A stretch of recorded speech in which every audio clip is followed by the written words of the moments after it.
Hello viewers, আসসালামু আলাইকুম। Share করব চট্টগ্রামের জনপ্রিয় রেসিপি চিংড়ি শুটকির বালাচাও। এই রেসিপি তৈরি করাও যেমন ভীষণই সহজ, খেতেও দারুণ মজাদার। বিভিন্ন অনলাইন পেজগুলোতে খুব সহজেই চিংড়ি শুটকির বালাচাও পাওয়া যায়, যদিও প্রাইসটা একটু বেশি। তবে আপনারা ঘরে বসে খুব সহজেই অল্প কিছু উপকরণে এবং অল্প খরচেই ঝটপট বানিয়ে নিতে পারেন চিংড়ি শুটকির বালাচাও। তো চলুন দেখে নেই এই বালাচাও রেসিপির জন্য কি কি লাগছে। তো প্রথমে আমি এখানে পানি গরম করতে দিয়েছি। পানিটা যখন বেশ ভালো মতো বয়েল হবে, ঠিক এ পর্যায়ে আমি পানি একটা বাটিতে করে রেখে দিব। এবারে চিংড়ি মাছের শুটকি ভেজে নিব। তো আমি এখানে নিয়েছি কুচো চিংড়ি মাছের শুটকি। মিডিয়াম টু লো ফ্লেমে এই চিংড়ি মাছের শুটকিগুলোকে উল্টিয়ে পাল্টিয়ে বেশ সময় নিয়ে ভালো মতো ভেজে নিতে হবে। হাই ফ্লেমে ভাজবেন না, নাহলে খুব দ্রুত পুড়ে যাবে। একটু সময় নিয়ে মিডিয়াম টু লো ফ্লেমে এই কুচো চিংড়ি মাছের শুটকিগুলোকে বেশ ভালো মতো লাল করে ভেজে নিতে হবে। তো যখন এই পর্যায়ে আসবে, এগুলোকে আমি নামিয়ে নিব। তো আমি যে পানি গরম করে রেখেছিলাম, এই গরম পানিতে সবগুলো চিংড়ি মাছের শুটকি আমি এখানে ঢেলে দিব। এবারে চিংড়ি মাছের শুটকিগুলোকে একটা খন্তার সাহায্যে গরম পানির সাথে বেশ ভালো মতো ভিজিয়ে নিতে হবে। অবশ্যই খন্তা ব্যবহার করবেন, যেহেতু পানিটা বেশ গরম আছে। হাত দিয়ে ধরতে গেলে হাত পুড়ে যাবে, তাই খন্তার সাহায্যে এই চিংড়ি মাছের শুটকিগুলোকে পানিতে বেশ ভালো মতো ভিজিয়ে রাখতে হবে। তো এটাকে আমি 10 মিনিট ভিজিয়ে রেখেছি। 10 মিনিট পরে এখানে নর্মাল পানি অ্যাড করে আমি চিংড়ি মাছের শুটকিগুলোকে বেশ ভালো মতো কষলিয়ে ধুয়ে নিচ্ছি। যে কোনো শুটকিতে একটু ধুলোবালি থাকে, তাই এভাবে কষলিয়ে নিলে ময়লাটা চলে যায়। তো আপনাদের একটু দেখিয়ে নেই কতটা ময়লা পানি বেরিয়েছে। এবারে চিংড়ি মাছের শুটকিগুলোকে বেশ ভালো মতো ধুয়ে নিয়ে স্ট্রেনারে করে দিয়েছি পানি ঝরানোর জন্য। তো এই শুটকিগুলো থেকে বেশ ভালো মতো পানি ঝরে নিতে হবে, তাই এগুলোকে আমি একটা স্ট্রেনারে রেখে দিয়েছি। তো ততক্ষণ রেডি করব রেসিপির বাকি উপকরণ। তো আমি এখানে পেঁয়াজগুলোকে বেশ ভালো মতো স্লাইস করে কেটে নিয়েছি, সাথে কেটে নিয়েছি রসুনগুলোকে ঠিক এরকম করে কেটে নিতে হবে। তো আশা করছি আপনারা কাটার ধরন দেখে বুঝে নিয়েছেন আমি কিভাবে কেটে নিয়েছি। এবারে পেঁয়াজটাকে ভেজে নিতে হবে। তেল মিডিয়াম গরম করে মিডিয়াম টু লো ফ্লেমে সবগুলো পেঁয়াজকে উল্টিয়ে পাল্টিয়ে সময় নিয়ে ভালো মতো ভেজে নিতে হবে। পেঁয়াজ ভাজা যখন এ পর্যায়ে আসবে, দিয়ে দিব এখানে রসুন কুচি। তো আমি রসুনটা পরে দিলাম, কারণ পেঁয়াজ এবং রসুন ভাজার টাইমিংটা একটু আলাদা, তাই পেঁয়াজটাকে কিছুক্ষণ ভাজার পরে তারপর রসুন দিতে হবে। তো পেঁয়াজ আর রসুনের কালার যখন এরকম ব্রাউন হবে, ঠিক এ পর্যায়ে এগুলোকে তুলে নিতে হবে। তো আমি তেল থেকে এগুলোকে এক সাইড করে নিচ্ছি, যেন তেলটা নিংড়ে যেতে পারে। তো এবারে যেটা করব, আমি এখানে একটা কড়াই নিয়েছি। কড়াইয়ের উপরে একটা বড় স্ট্রেনার বসিয়ে দিয়েছি। এটা দেওয়ার উদ্দেশ্যটা একটু পরে বলছি। তো এই স্ট্রেনারে এখন আমি সবগুলো পেঁয়াজ এবং রসুন দিব। এটা দেওয়ার কারণ হচ্ছে এখানে যে এক্সট্রা তেলটা আছে, সেই তেলটা বেশ ভালো মতো নিংড়ে যাবে। তো আপনাদের একটু দেখিয়ে নেই কতটা তেল বেরিয়েছে। এই রেসিপিতে তেল বেশ ভালো মতো নিংড়ে নিতে হবে, যেন পেঁয়াজ রসুনে কোনো তেল না থাকে। ততক্ষণ রেডি করব চিংড়ি মাছের শুটকি।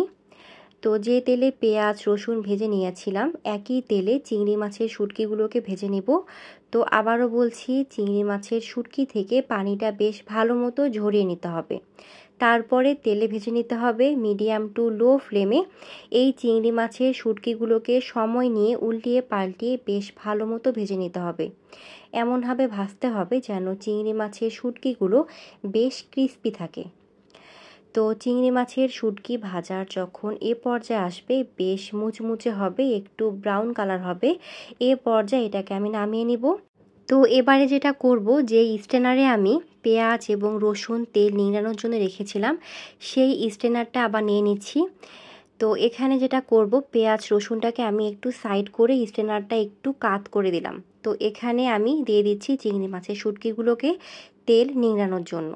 তেল নিংড়ানোর জন্য কিছুক্ষণ অপেক্ষা করব। এরপরে চিংড়ি মাছের শুটকিতে যতটুকু তেল লেগে আছে, এটা চামচের সাহায্যে এভাবে চেপে ভালো মতো নিংড়ে নিব। তো এবারে বলি, এই কড়াইতে স্ট্রেনার নেয়ার উদ্দেশ্যটা কী। তো এই স্ট্রেনার থেকে যে পরিমাপ তেল বের হচ্ছে, এটা কড়াইতে গিয়ে পড়ছে।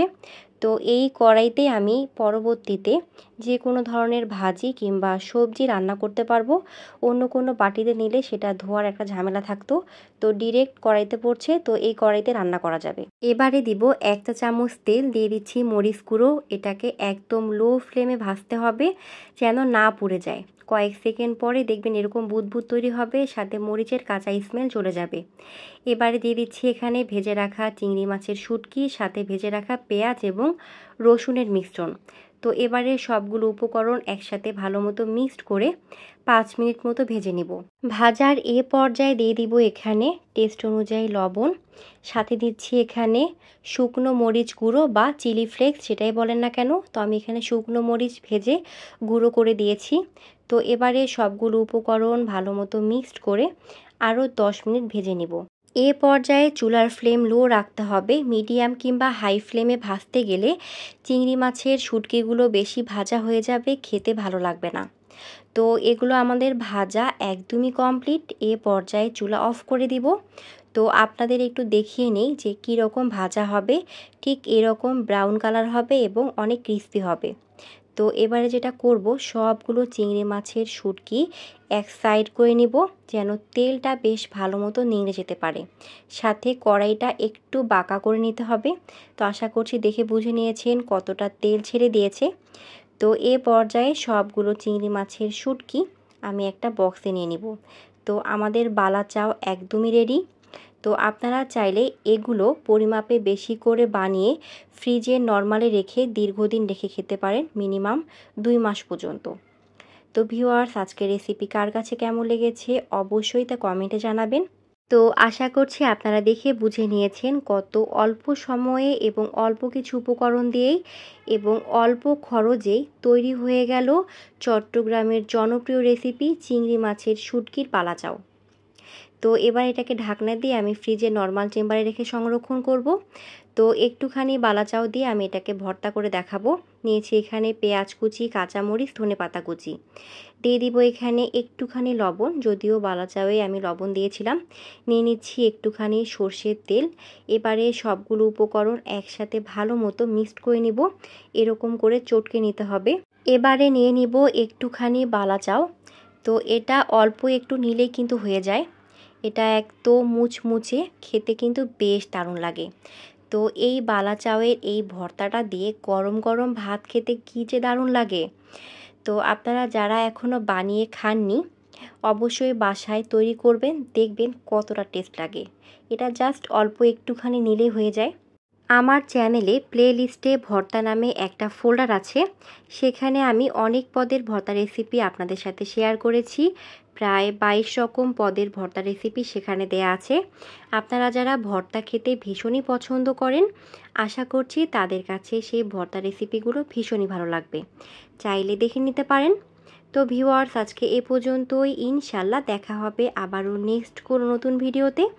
সে পর্যন্ত সকলেই ভালো থাকবেন, সুস্থ থাকবেন এবং আমার পরিবারের জন্য দোয়া রাখবেন। Thank you. Let's see the next video. আসসালামু আলাইকুম।